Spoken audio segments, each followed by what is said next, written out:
Hello, and welcome back to Quilts Bloom at Dawn. If you're just tuning in, we've been working for a few weeks on our trip around the island quilt, but along the way we share different tips and considerations for each step of the process. So today, the step is quilting.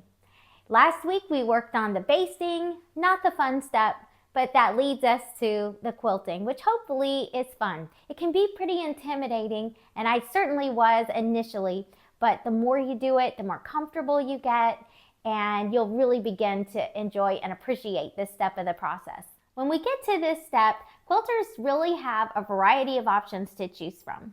Some choose to send theirs off to be quilted. If you're doing that method, you don't even have to worry about basting it. They take care of that step for you, basting and quilting, and it comes back to you just ready to put your binding on. A couple other options that are available would be quilting on a long arm.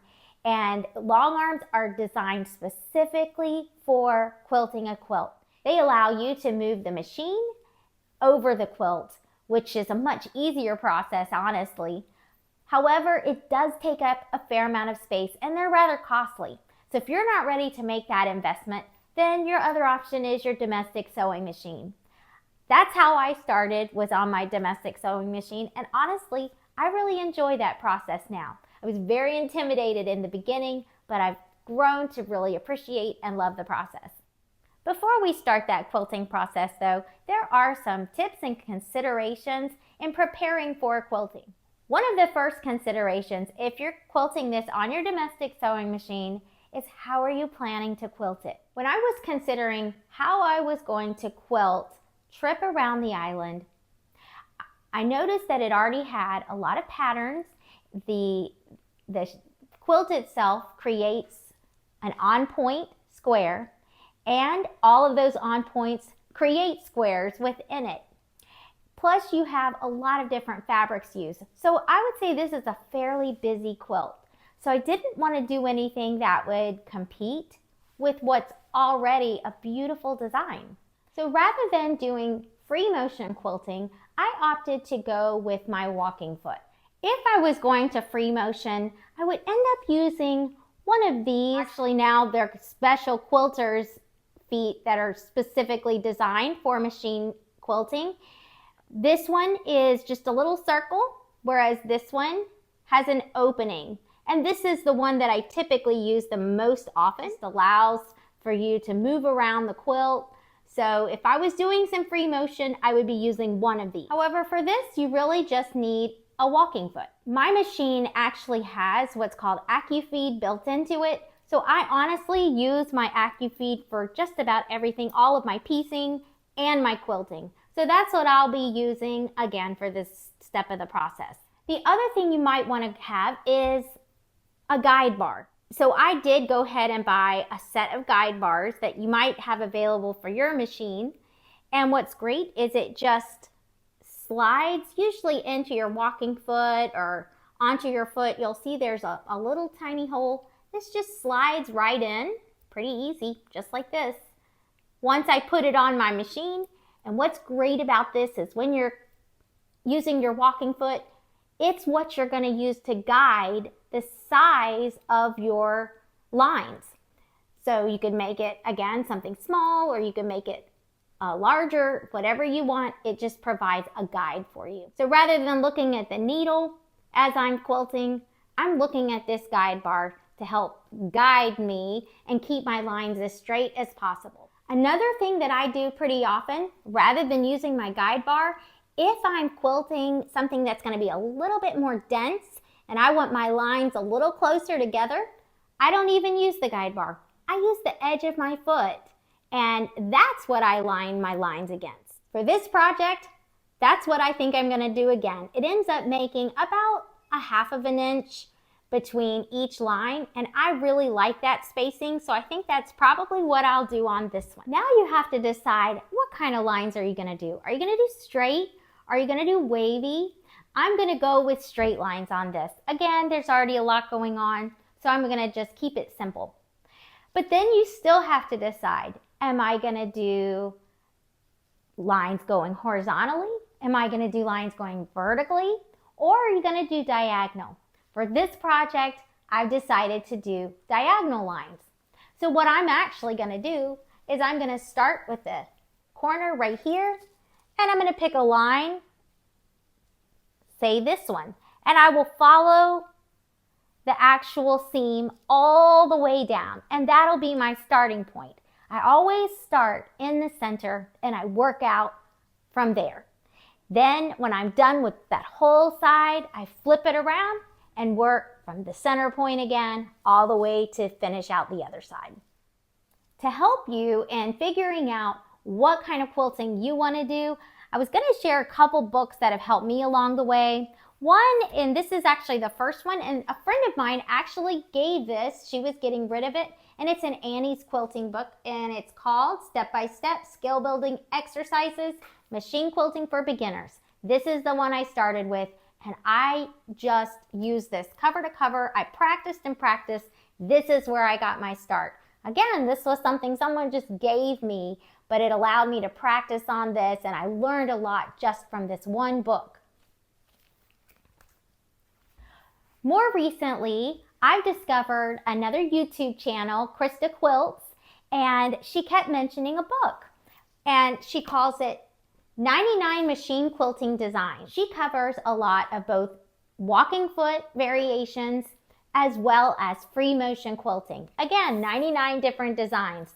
I am loving this, and I use this along with her YouTube channel where you actually see her quilting different variations. I highly recommend it if you're doing free motion quilting, something you're really wanting to develop. Highly recommend her. I have gained a tremendous amount just from watching her channel. Another consideration is the thread you're going to use. Whether you want it to be more of a contrasting look or if you want it to blend more with your quilt. My preference, I like my quilting to really blend. I don't ever want my quilting to take away from the design and the pattern of the quilt itself. So I've pulled several options that I've considered for this quilt. So first, let's just talk about this blue one here. As pretty as a blue is, and I love blue, because this has so much cream color in it, that blue against that I don't think would be the look that I would want. So I pretty quickly eliminate this. It's very rare that I'm going to use colors on a quilt unless my backgrounds are darker to begin with. I'm less likely to use something like this. I'm much more likely to go more with my whites, my creams, my neutrals, maybe even a light gray, something like that. So I have several pulled here, and this one is number 2311. It's a little bit lighter, but I did pull it as a consideration. And when I look at it on the natural cream color, it looks great. When I look at it against the blue, it definitely stands out a little more, which it's going to stand out some, but because this is a little bit brighter, I think we can come up with a better choice. So I set this one aside. This is my next choice, and this is 2310. Looks great on the cream, and I like this one definitely better for the blue. Again, you will see it against the blue, but I do like that all over look, I think, better. You can see I've got another much larger Aurifil spool, and this is Aurifil 2000. I use a lot of this one, which is why I like to get it in a large size, because I use this for both piecing and quilting. To be honest, of everything, I really like this the best, and I have a lot of it. So this is what I'm actually going to use to quilt the top. But you don't just consider the top, you also have to consider your backing. So what are you going to put on your bobbins? So since I've eliminated these for the top, let's now look and see, what am I doing for the back? So when I flip it up, again, my back is a pretty creamy color. And as I'm looking, this Aurifil 2000 on the large spool, it's really perfect for this as well. It really blends right in. So unless you're trying, again, to contrast, this is going to be great for that. So you'll want to just look and see, and again, just play with your threads, see what's going to work better for you. You notice I have a whole row of bobbins here. I never start quilting without preparing a bunch of bobbins, have them ready to go. As it is, you have to stop and change out your bobbin. But the thought of having to rethread a bobbin, in addition, I would just hate that. So I just take the time before I start the project and prepare a bunch of them. Usually for something this size, I would do at least 8 bobbins. I might even go 10, but I'll definitely do somewhere between 8 and 10 bobbins I'll have prepped and ready for this project. The last thing you want to go ahead and make sure you have before you would start quilting is gloves. You cannot imagine how slippery your hands are against a quilt when you put it under that sewing machine and start to quilt it. You really need something that's going to give you resistance and allow you to grip the fabric. And that's where the gloves come in. I've picked up gloves along the way. Honestly, whenever they have specials, usually around the holidays, they'll have a few notions at really good prices. Every time they have the gloves at a good price, I buy another pair. Some of these I've gotten for as little as $2 or $3 a pair. So I probably have 5 or 6 pair in my drawer. And I have, again, I don't really care which ones I use as long as they fit my hands pretty well. And as long as they have these little grippies on the fingers, I'm really happy. You can see I've worn these a lot. They're already wearing out a little bit. But these were a newer pair that I've gotten. And by the way, it's Krista Quilt's brand, the same as the book. So these are, I don't even think I've used these yet. So maybe I'll use those today for this project. Another tip before you actually start quilting, clean your machine. It is not the fun step, but it is so important. All of this quilting that we do, all of the piecing that you've done, all of it leaves those fibers, and those little thread fibers will get down in your machine, and it can ruin your machine, honestly, but you want to take the time and take good care of your machine and clean it out. I've gotten into a habit, after every big project, I go ahead and take mine apart and I clean it. So for most of the work that I do sewing, I would use my blue tip, but for this, I use the quilting needle, which is the purple tip, and I try to use Janome. Schmidt's would be another good option though. All right, so we now have a nice fresh needle, a clean machine. Next step is I'm going to go ahead, and next time you see these, I'll have a bunch of full bobbins. Okay, I am just about ready to get started with the quilting. Couple other things I wanted to mention. I went on ahead and found my starting point line. So before I moved it from the table, I went on ahead and found the line. This is the line I plan to use as my central guide for my first line. But this line doesn't go all the way, so I just went on ahead and used a marking pen, nothing fancy, just one of these blue pens. It washes out nicely with a little bit of water. I just spray a little water after, and I don't have much to mark. I just took my ruler and I took this all the way to the end. I did this on both sides. Once I'm done quilting, like I said, I'll go back with a water spritz and get rid of that line. The other thing I wanted to mention is I went on ahead and switched my presser foot to the one that I would use for stitch in the ditch. Even though I'm really only doing that on this first seam, honestly, when I'm using my walking foot, if I'm doing straight lines, I just like it. I've just found that I really prefer it. The other thing is, like I mentioned, I went on ahead, I have all my little bobbins ready to go. I've already put a fresh one in the casing. So I've got, I think, 9 that are already ready to go. So this should be plenty for this quilt. And of course, I've got my gloves. So I'm gonna go ahead and get ready with those on. My speed, I go ahead and put all the way. I wanna go as fast as, again, you control it, but with your pedal, but I like to go ahead and start at the highest speed. And then as far as my stitch length, I am gonna change that. Right now it's set at 2.4, but again, you're going through 3 layers here, right? So I usually adjust that to more like 3.5. I'll take a look and make sure it's the look I want. All right, and then get comfortable, because this is where you'll be for a while, is just making lots and lots of lines. This is not hard. It's just the same thing over and over. The hardest part in this is managing your quilt. Got a lot of quilt to work with here. So the great thing about this is we're going to start this right on the edge there, so it's right on the batting, so you don't even have to worry about your thread. So I am going to go ahead still and back pedal just a little bit. And here I go.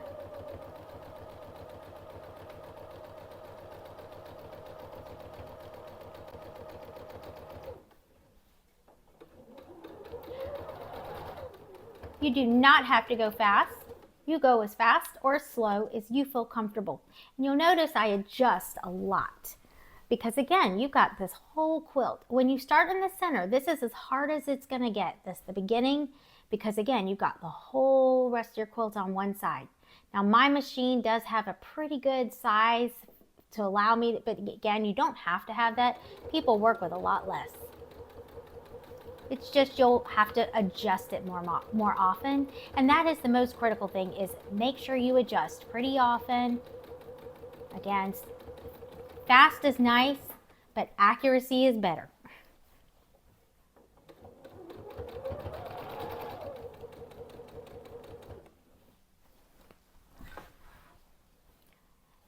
If it ever gets to feel like it's getting harder to get through, then stop, because that means it's probably pulling somewhere, and you always want to keep things loose.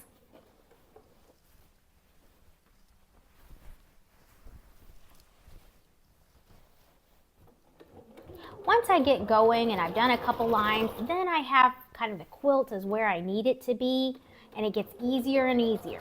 But it's usually just this first couple lines that tend to be the toughest.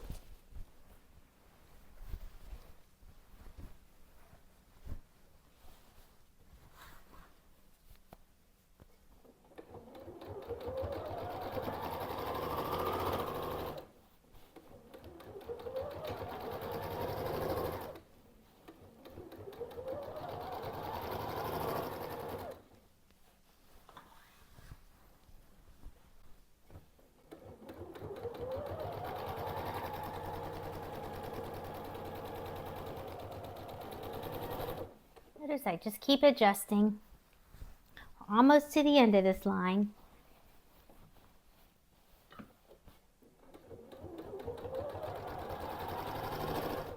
And notice I try to keep my hands on either side.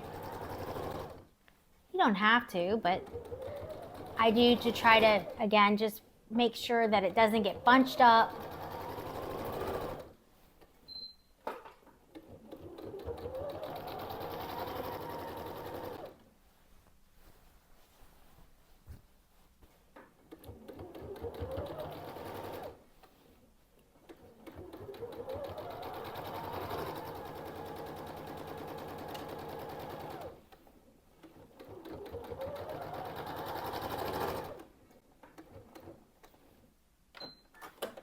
All right, that first line is done. All right, we're gonna pull the whole thing gently back through.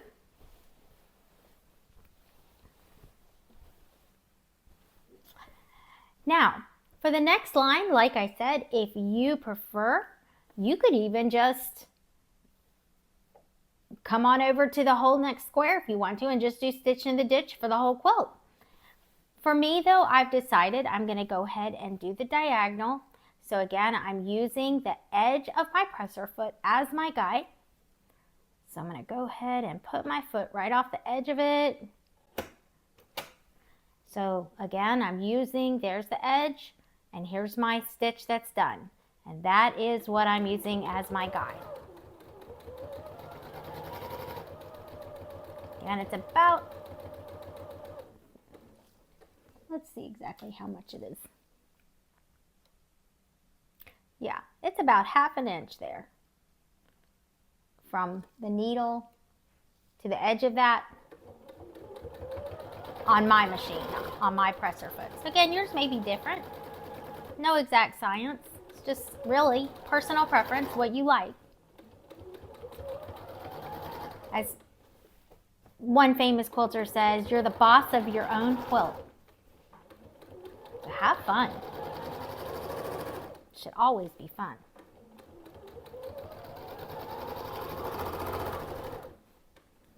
So you notice, like, see, I see it kind of bunching right there, so I want to go ahead and move it. I don't roll anything up or do anything fancy. I just want to make sure the little area that I have in front of me is good and it's moving smoothly.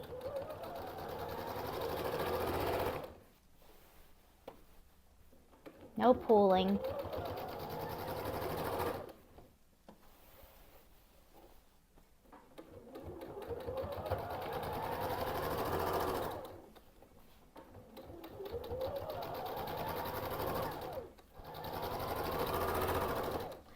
The other thing you'll find is you'll be like, oh no, my line's not perfect. Honestly, unless it's just really off, in the course of the whole quilt, it's never going to be seen. You're creating, again, a pattern over the whole thing, and you don't have to get too stuck on one little thing.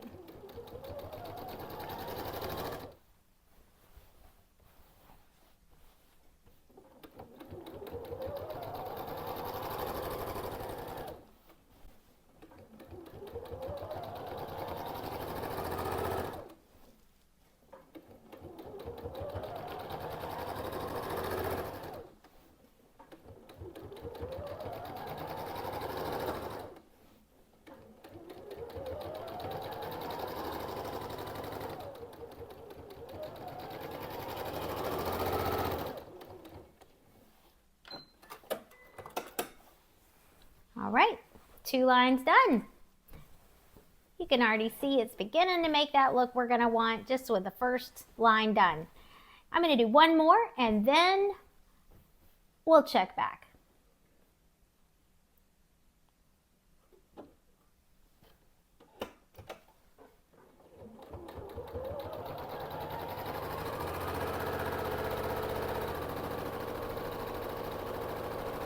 Like I said, it gets faster and easier as you go. But don't ever feel, like I said, that you have to go fast. You want to be in control.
All right, there's another line done. And look at that. It's already getting to be so pretty. I'm very excited. I think this was going to be the right design for this quilt for me, but I'm really excited to see what you guys are doing, and I would love to see some free motion on this as well, but like I said, for me and my purposes, this is going to work better for me. I'm going to just keep working on this, making these lines over and over again. I highly recommend, if you're doing this, find something you like to listen to, TV, put some earphones in, and just quilt away. I'll check back in with you later. Okay, we are at the halfway point. You can see this is where we started, right here on this line. And so I've done everything to the right, all the way to the very end here. So let's see. There we go. There's the very end. So everything went pretty smoothly. Like I said, it's just monotonous. It's the same thing over and over and over, but that repetition really gives this nice feel to it. And like I said, this is a little bit more dense. So if you don't want it quite this dense, you can definitely, instead of doing like a 1/2 inch apart, you can use a guide and go with more like 1 inch apart. So, or even more than that. So it's so flexible. But definitely we have done the halfway point of this now. So I'm gonna go ahead at this point and flip the whole quilt around. And now I'll basically do the same thing though. This time I'll be working from this point to this way. But again, it'll be flipped, so I'm always working on the same side of the machine. So, all right, well, we'll check back in after I get this finished. Our trip around the island is completely done being quilted. I just finished it. So we'll take a look. So we used that walking foot and did diagonal lines across the entire quilt. And really it was quite simple. It just took a few hours to basically do each line. So I just put on some true crime and got busy. And so here we are, we're done. And I did go edge to edge with this, so you can see even on the border, it creates this nice pattern.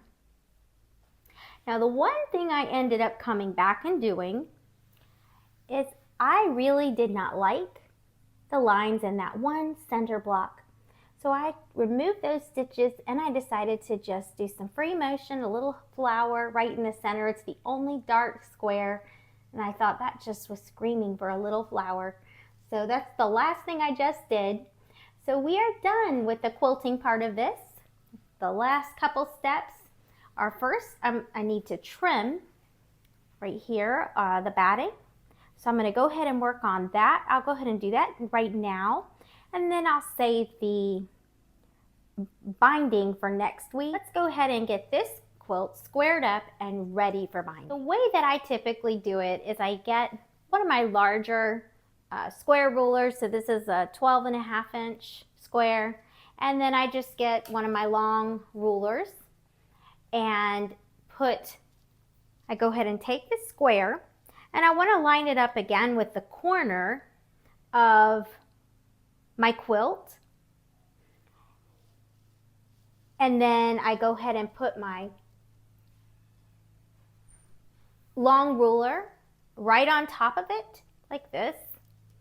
And what I'm basically trying to do is see where I would need to trim it. And I don't actually trim it though. I use my marker, my blue marker again. And the reason I do that, I don't like to trim all the way to the edge. I like to leave a little bit of batting to fill the binding space. I just like a more full binding feel. So I actually leave about a 1/4 inch around the whole quilt. So I'm gonna just mark this, and then after I mark this, then I'll come back through and trim a 1/4 inch from the blue lines that I'm gonna make. So again, the goal of squaring this up, by doing what we're doing, especially at these corners, it's gonna allow our first of all, it's gonna square it up, make it look better, but it's also, your corners are gonna look better when you miter them. It's gonna give you that look that you're wanting on our binding for the next step. So I'm gonna go ahead and get started using the point of the quilt as my guide. So I'm gonna go ahead and just mark.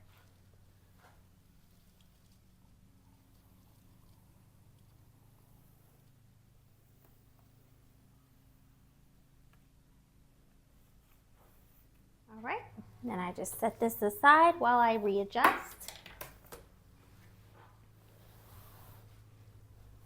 And I just go around the entire quilt like this.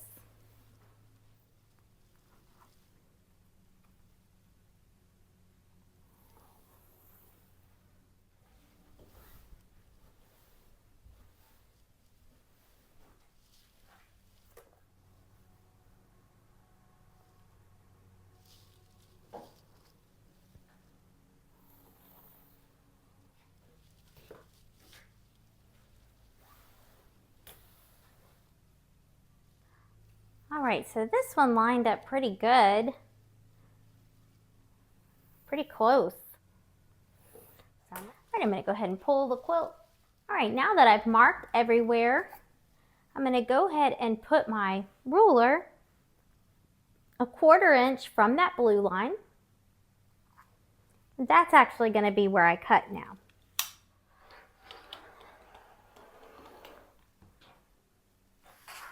So that way I'll have a little bit of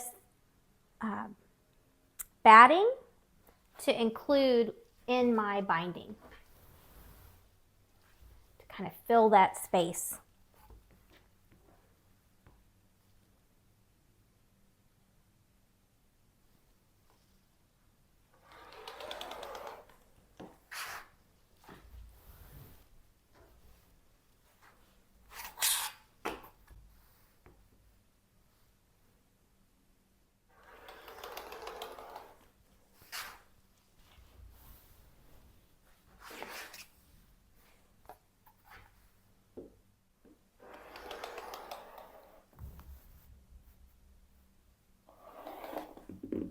Our trip around the island is so close to the finish line.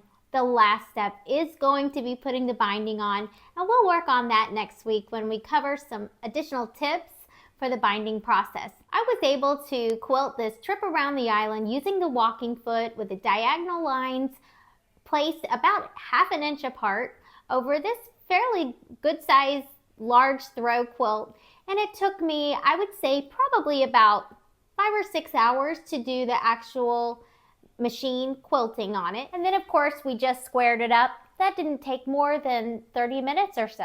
Sometimes when you get to the basting and the binding, it can really be intimidating, but what I can tell you is the more times you do it, the more repetition, just like in every area of our lives, the more comfortable you'll be. I encourage you, if this isn't your favorite part of the process, whether it's the basting or definitely the quilting, I encourage you, give yourself lots of grace, just have fun, be creative, and remember, each time you're going to do it, that's part of the journey. Now that we're done quilting our trip around the island using the walking foot, let's take a look at some free motion quilting with the little bluebird and 9-patch quilt. Okay, so I've been working on this. I haven't finished it yet, but I wanted to just give y'all a chance to see the process for making swirls. It is probably one of my favorite free motion designs. It's one I use a lot. I always start out with some practice ones, and I just use some of the extra batting and backing that comes off. I use that to just do some practice ones. So this is where I began for this project. I just started here doing a few swirls. They're pretty rough, but once I begin practicing them here and I began to kind of get the feel for it again, kind of that muscle memory comes back, then I'm ready to take that over to the quilt. Now, don't be hard on yourself if you're working on this and your swirls look kind of wonky. That's okay. What I've found is if you look closely, mine are definitely, I have some that I really like and then some that really look horrible. But you don't see it because you're looking at the quilt in its totality. You're not looking at one individual swirl. You will not be able to find that swirl when you finish your project. What you're going to see is, again, that overall effect of mini swirls all over. And the other thing I do is, again, this is not a long arm using like a computer program where they're going to come out perfectly all the same. No, this is made with, your own 2 hands where you're pushing it around a sewing machine. So the sizes, they're all over the place. I have big ones, I have little ones, and honestly, I like that look. I like that variation that it gives the project, and I even like the fact that the little ones can help fill in some smaller areas. So I definitely use, like I said, some big, some little, and that is, to me, part of the design effect. But I haven't finished this yet. I've done a fair amount of it, but I purposely saved some so that you could kind of see my process. I am not an expert by any stretch of the imagination when it comes to quilting. I am simply sharing where I'm at in my quilting journey with you. And so when I look at some of my earlier projects to where I am now, I see the growth, and that's what it's all about. With each project, you just get a little bit better, and you just continue to, again, develop your skill.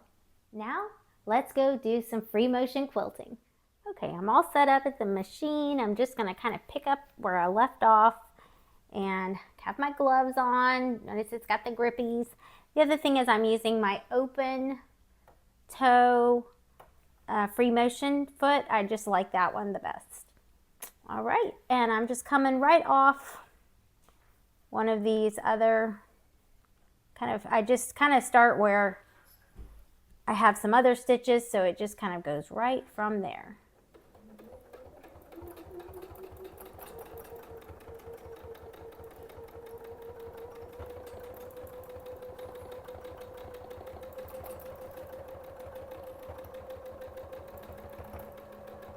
As far as speed,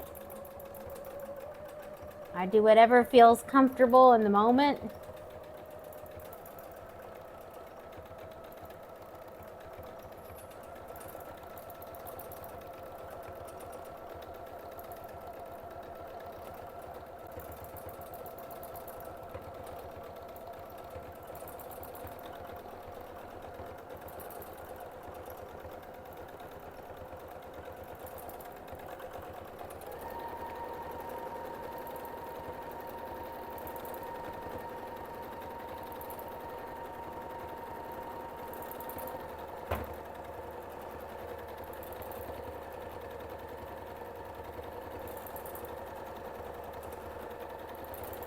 You certainly can go fast, but I don't feel like you have to.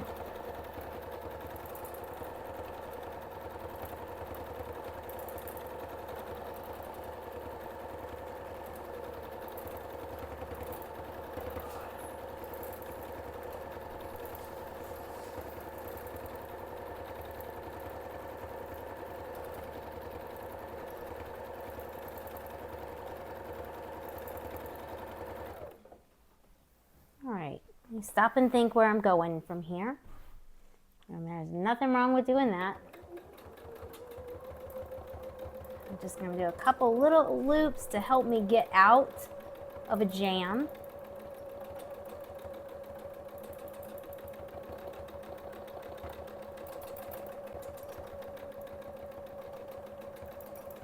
All right, back in the open.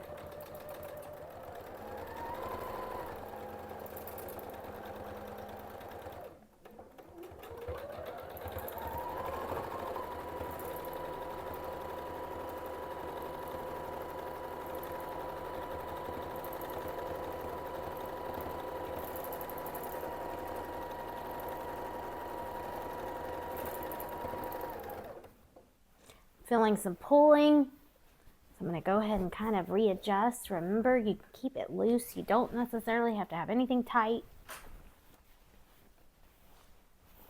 I don't do any kind of fancy rolling up or anything like that. I just want to keep things loose.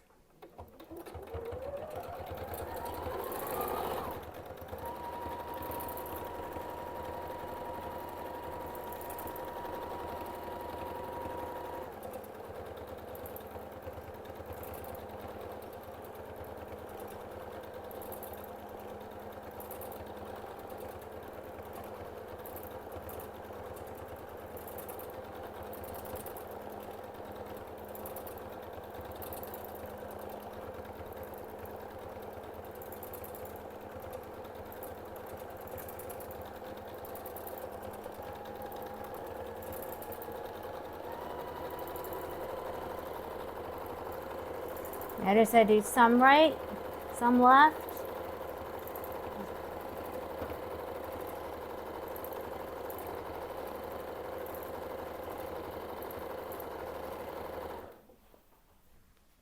Okay, well, that was just a little glimpse of the process, and I'm making progress. A little bit more to go, but just thought I'd share a few minutes of my process for making lots and lots and lots of swirls. So check in with you later.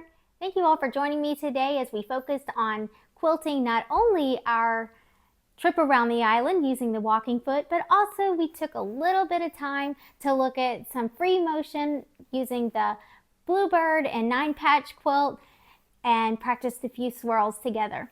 So I'm so glad that we had an opportunity to cover all of this today. If you missed my video that came out earlier in the week, normally it's just every Saturday, but this time I actually had one that came out midweek, and that one is focused on Nantucket Summer. It's one of my chosen fabric collections of the year. Absolutely love that collection and all the pretty blues. So I was so excited to share that with you all, and I didn't want to shorten it. I really wanted to take the time to show you several of the projects that I'm planning on making with that pretty soon. Matter of fact, that'll probably be one of our upcoming sew-alongs. So if you missed that video, please check it out. It's definitely one, probably the last one if you go to my channel. It's the last one that I dropped right before this one, so go check that one out. But until next time, happy quilting.